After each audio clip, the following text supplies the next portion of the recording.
देखिए, जिस समय मेरे भैया जी लिख रहे थे उस समय का है, तो हम वैसे ही पढ़ते हैं जैसा कि लिखा हुआ है, ठीक है। आप अपने अनुसार लिखना चाहते हैं तो डेट और दिनांक जो भी है उसको आप चेंज कर सकते हैं दिनों। तो यहाँ पे लिखा हुआ है आज दिनांक 5/10/2019, यानी 2019 में लिखे हैं, ठीक है। इसका स्क्रीनशॉट बगल में मैं दे दूंगा। तो लिखे हैं आज दिनांक 5/10/2019 दिन शनिवार को मैं विक्रम कुमार, पिता भीम प्रसाद, माता सरिता देवी एवं गुरुजनों को साक्षी मानकर यह प्रण करता हूँ कि मैं अब आपका दिल कभी नहीं दुखाऊंगा और आपकी हर मनोकामनाओं को पूर्ण करूंगा और आपको हमेशा खुश रखूंगा। इसके इसके साथ में इन नियमों का भी पालन करूंगा, सदा सत्य और अहिंसा के मार्ग पर चलूंगा। ये पहला है, ठीक है। पहला है सदा सत्य और अहिंसा के मार्ग पर चलूंगा। दूसरा है सदा सत्य बोलूंगा। दूसरा क्या है? सदा सत्य बोलूंगा। तीसरा, मैं अब चोरी और कभी नहीं करूंगा। मतलब कि बचपने में क्या होता है कि चोरियां करते हैं, तो इससे ये लिखे कि मैं अब कभी चोरी नहीं करूंगा। मैं माता पिता एवं गुरुजनों का श्रेष्ठ मानूंगा, यानी कि सबसे श्रेष्ठ किसको देना है? तो माता पिता और गुरुजनों को। फिर लिखा हुआ अपने नियम का सदा पालन करूंगा, यानी कि जो भी नियम हम लिख रहे हैं उसको हम हमेशा पालन करेंगे, ठीक है। फिर लिखे हैं छठा में मैं अपने से छोटे को भाई और बहन के रूप में देखूंगा, यानी कि अपने से जो भी छोटा है उनको हम हमेशा भाई और बहन के रूप में ही देखूंगा, ये लिखे हैं, ठीक है। चलिए आगे बहुत सारे ऐसे ज्ञान की बातें हैं, सुनते रहिए। मैं सदा खुश रहूंगा और दूसरों को भी खुश रखूंगा। मतलब कि मैं खुद हमेशा अपने खुश रहूंगा और दूसरों को भी खुश में देखना चाहूँगा, ठीक है। आगे है आठवां, मैं अपने से बड़े का भी सदा सम्मान करूंगा, यानी कि अपने से जो भी बड़े हैं उनका हमेशा सम्मान करूंगा, यानी कि उनसे मैं दुर्व्यवहार करूंगा, ठीक है। मैं अपने से बड़े का भी सम्मान कर दूंगा, ये तो हो गया। फिर आठवां हो गया। नौवां में है मैं अब लालच, क्रोध और घृणा एवं नफरत नहीं रखूंगा। मतलब कि लालच, क्रोध, घृणा एवं नफरत की भावना अपने आप में नहीं रखूंगा, ठीक है। मैं खुले में शौच नहीं जाऊंगा। मतलब कि खुले में शौच कभी नहीं जाऊंगा, जब भी जाऊंगा तो बाथरूम में ही, ठीक है। और इस तरह से हमारे यहाँ फिर बाथरूम बनाया गया है, तो ऐसे सब अगर पॉसिबल है तो ठीक है, नहीं है तो फिर वो तो जाना ही पड़ेगा। हर संभव गरीबों एवं बुजुर्गों की मैं पैसा का हर संभव गरीबों एवं बुजुर्गों की सेवा करूंगा, यानी कि हर संभव मैं प्रयास करूंगा कि बुजुर्गों हो यानी बुढ़ापा में जो लोग हों या तो गरीब हो उनको हम सेवा करने का मतलब कुछ मदद करने का, हर तरह से सेवा करने का मतलब प्रयास करूंगा, छोटा मोटा जैसे हो उतना तक। फिर लिखे हैं 12 में मैं पैसा का सदुपयोग करूंगा, यानी कि जो भी मैं पैसा कमाऊंगा, जो भी होता है उसको हम सदा सदुपयोग में ही लाएंगे, यानी कि ये नहीं कि हम कमा तो रहे हैं लेकिन इन्वेस्ट गलत जगहों पे कर रहे हैं, ठीक है। टिप्स नंबर है 12 हो गया, तो 13 में मैं पशु पक्षी एवं जानवरों की मन से सेवा करूंगा, यानी जो भी हमारे पास जीव जंतु हैं वातावरण में उनको हम कभी नुकसान नहीं पहुंचाऊंगा, उनको हम क्षतिग्रस्त नहीं करूंगा, उनको जो भी है जीवे उनको हम सही से यानी कि सेवा कर कर उनको और खुशी हाल से रखने का प्रयास करूंगा। आगे है मैं जो प्रण प्रतिज्ञा करूंगा उसे पूरा कर कर ही रुकूंगा, यानी कि जो भी प्रतिज्ञा लिया कि मुझे ये बनना है, मुझे ये काम करना है, तो उसको कर कर ही रुकूंगा।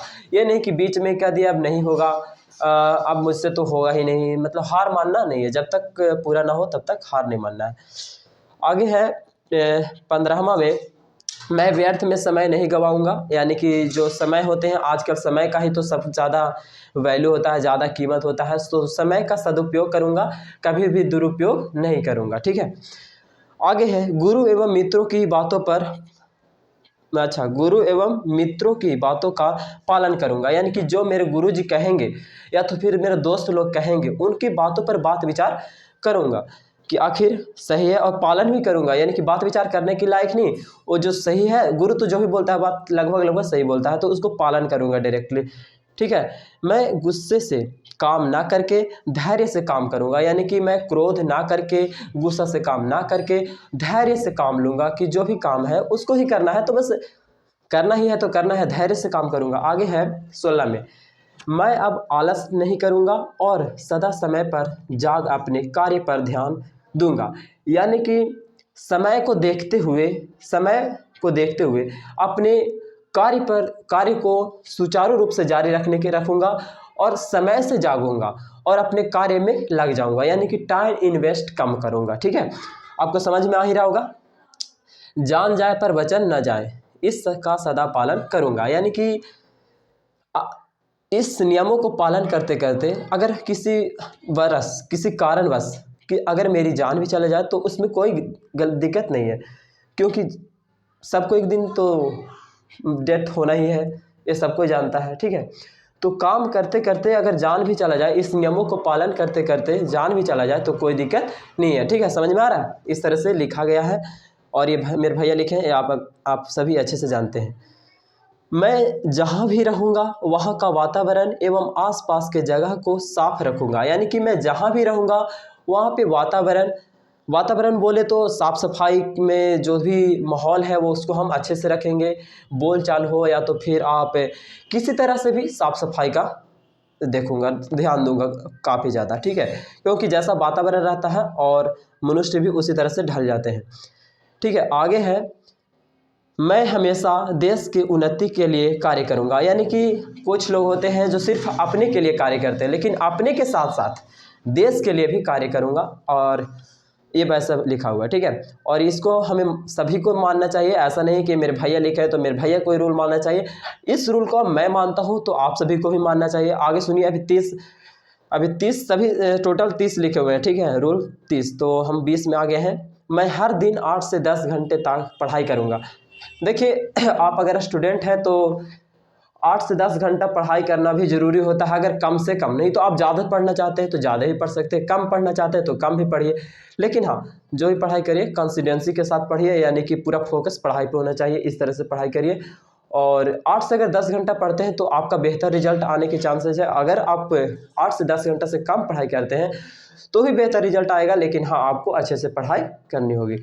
तो जो भैया हमारे 11th में उस समय थे, लगता है शायद 2019 में, तो उस समय जब 11th में थे तब लिखे थे, और वो 8 से 10 घंटा पढ़ाई करते थे, यानी 11th या 12th में होगा। ठीक है, कन्फर्म मालूम नहीं है। फिर लिखे हैं, अब अपने पर आए समस्याओं को सोच समझकर एवं धैर्यपूर्वक निपटाने का काम करूँगा, यानी कि अपने पर जो भी समस्याएं आएंगी, रुकावटें आएंगी, बोझ आएगा, उसको हम धैर्य से काम लेकर धैर्यपूर्वक उसको निपटाने का प्रयास करूंगा। ये नहीं कि बस एक डिसीजन ले लिया कि हाँ हमको ये करना है, ऐसा नहीं। सोच समझ लेंगे उसका परिणाम क्या होगा, तब हम डिसीजन लेंगे कि हाँ ये करना उचित होगा, और इस तरह से अपने जो भी समस्याएं आएंगे उसको हम निपटा सकते हैं आसानी के साथ। मैं जल की बर्बादी को रोकूंगा, यानी कि जल है जो आजकल जानते ही हैं कि बहुत ज़्यादा बर्बादी किया जा रहा है, तो जल पर भी ध्यान दूंगा और जल बचाने का पूरा प्रयास करूंगा। कम से कम जल को खपत करूंगा, इस तरह से। अब यूज तो लेना है ही, तो कहने का मतलब यह है कि यूज करना है, लेकिन मिनिमम, और जितना ज़रूरी है उतना ही करेंगे। ठीक है, 23वां में लिखा है, मैं सभी पेपर पाठकों से मित्रता का व्यवहार रखूंगा। क्योंकि देखिए, जब मेरे 2019 में तो उस समय मेरे भैया पेपर देते थे, उस समय मैं भी पेपर देने का काम करता था, तो उस समय ये लिखे हैं, तो कहीं ना कहीं उस समय जब लिखे थे तो मतलब पेपर से जो भी पाठक होते हैं जो कि पेपर लेते हैं उनसे हम मित्रता का व्यवहार रखेंगे, ये नहीं कि उनसे हम दुश्मनी का व्यवहार रखेंगे, इस तरह से नहीं। मतलब कि जो भी पेपर पाठक हैं, यानी खरीदारी वाला आदमी है मेरे से लेता है, उससे हम दोस्ती बनाए रखेंगे, उससे रिश्तेदारी बनाए रखेंगे और सदा उससे अच्छा से बात विचार करेंगे। ठीक है, क्योंकि अच्छे से बात विचार हुए तो ही सही रहेगा, चाहे 2 रुपया मिले या ना मिले। ठीक है, आगे देखिए, मैं किसी भी कीमत पर क्लास अटेंड करूँगा, ज़्यादा विपदा पड़ने पर ही क्लास अटेंड नहीं करूँगा, यानी कि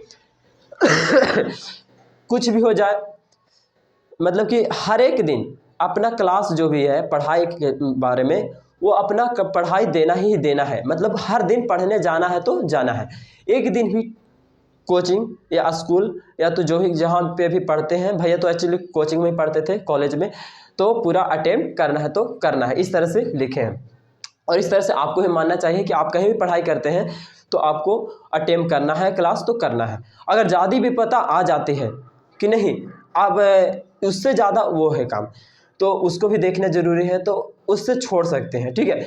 लेकिन हम बगल से हेल्प लेकर उसको मैनेज भी कर सकते हैं, ठीक है।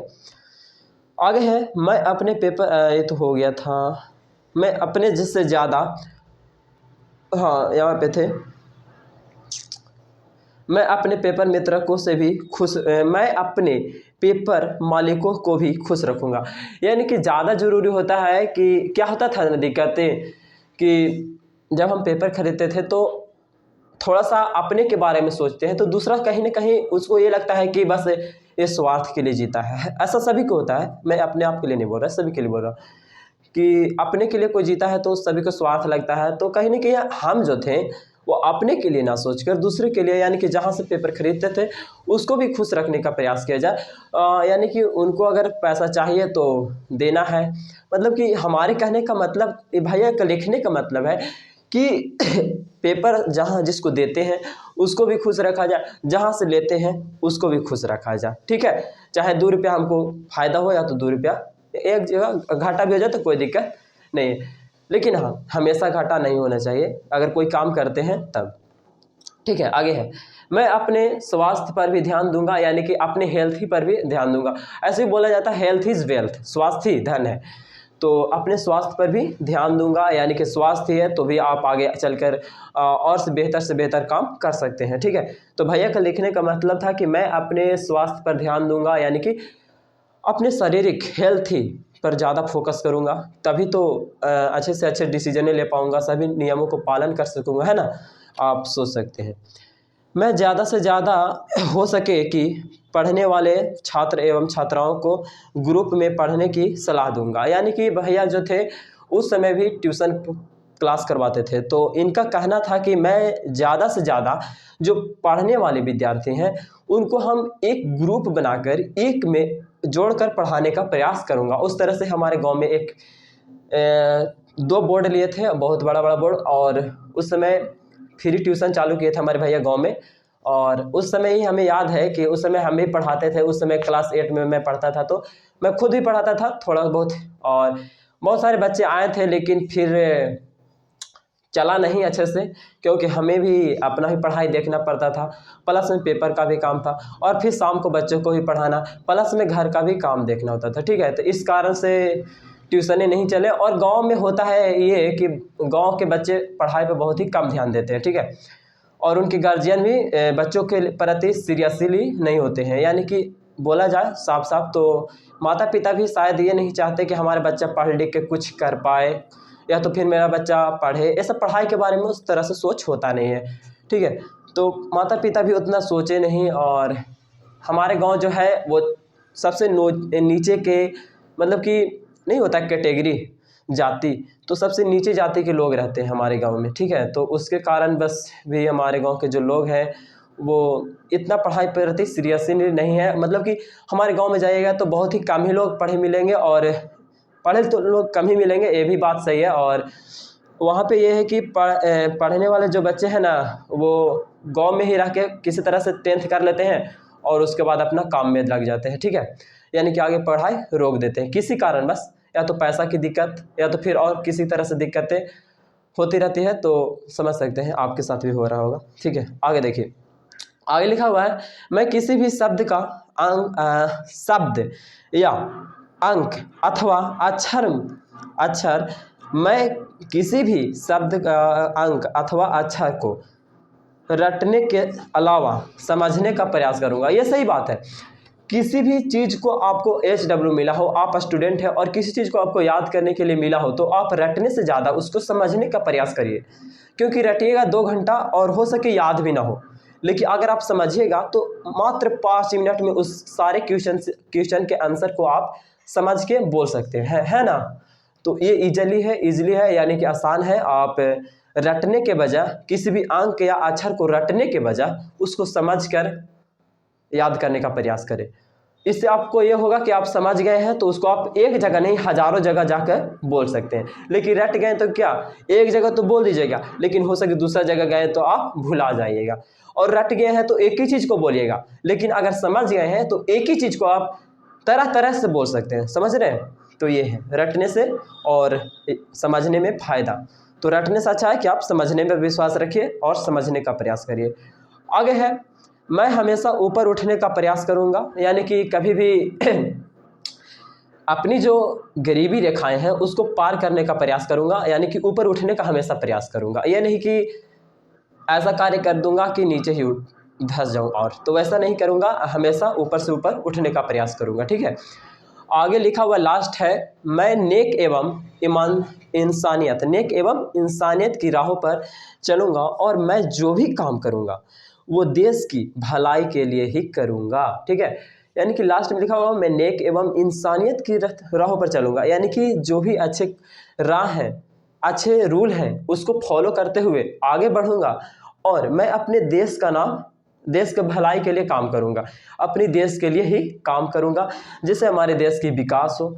मैं इस 30 नियमों का भी पालन करूंगा। और यहाँ पे हमारा जो भी लिखा हुआ था उसको हम आपके सामने पढ़ दिए। ऐसे और भी बहुत सारे नियम हैं जिसको हमें पालन करना चाहिए, लेकिन इसमें उतना लिखा हुआ नहीं था। लेकिन इतना भी नियम जो लिखा हुआ है उसको भी फॉलो किया जाए तो आगे आदमी बहुत आगे बढ़ सकता है, ठीक है। तो उम्मीद करते हैं कि आप इस नियमों को फॉलो करिए और कुछ सीखिए, सीख मिला ही होगा, ठीक है। तो मिलते हैं फिर नेक्स्ट वीडियो में, तब तक के लिए जय हिंद, जय भारत, वंदे मातरम।